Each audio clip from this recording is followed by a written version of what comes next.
ဓမ္မတွေသံဃာမှာတရားထုတ်နေတဲ့အခါကျတော့ဒိဋ္ဌိစင်ပြီးမြင်တဲ့အမြင်ကိုမြင်ကြလို့ရှိရင်ဖြင့်တဲ့အပယ်လေးပါးကပိတ်တဲ့အမြင်လို့သေသေးချာချာမှတ်ဓမ္မတွေတရားထုတ်တဲ့အခါကျလို့ရှိရင်ဖြင့်ဒိဋ္ဌိစင်တဲ့အမြင်ကိုမြင်လို့ရှိရင်ဖြင့်တဲ့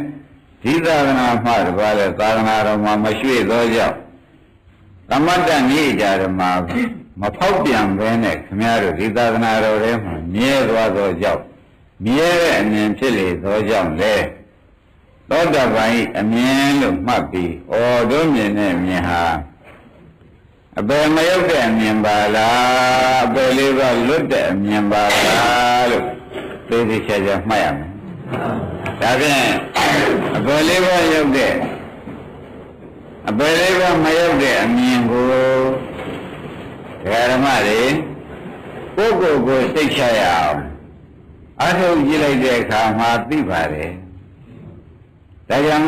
ဒီနေ့3ရက်မြောက်ကြောင်းသင်ပါတယ်သစ္စကပရပိုက်ကမေးလို့ဘုရားကရှင်ဘုရားသာသနာတော်မှာသောတာပန်တည်တဲ့ပုဂ္ဂိုလ်များ၏အမြင်ဟာဘယ်လိုမြင်မှသာလဲအမြင်မှန်ရပါသလဲဒါကြောင့်ရှင်ဘုရားသာသနာမှတပါမထွက်တဲ့ပုဂ္ဂိုလ်တွေကဘယ်လိုမြင်မှန်ရလို့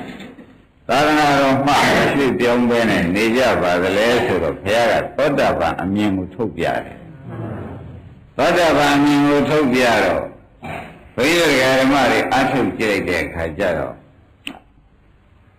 ဘယ်လေးကြည့်လိုက်ဖြစ်တယ်နဲ့ပြတာပဲတွေ့နေတာအထုတ်တဲ့အချိန်ပေါ့ဗျာအဲဒီကဲလို့အထုတ်တဲ့အချိန်ခန္ဓာဉာဏ်နဲ့လည်းဖြစ်တာနဲ့ပြတာမြင်ပေဉာဏ်နဲ့လည်းဖြစ်တာနဲ့ပြတာပဲမြင်လို့ရှိရင်ဖြင့်ဩတို့သာသနာတော်မှာခိုင်မြဲတဲ့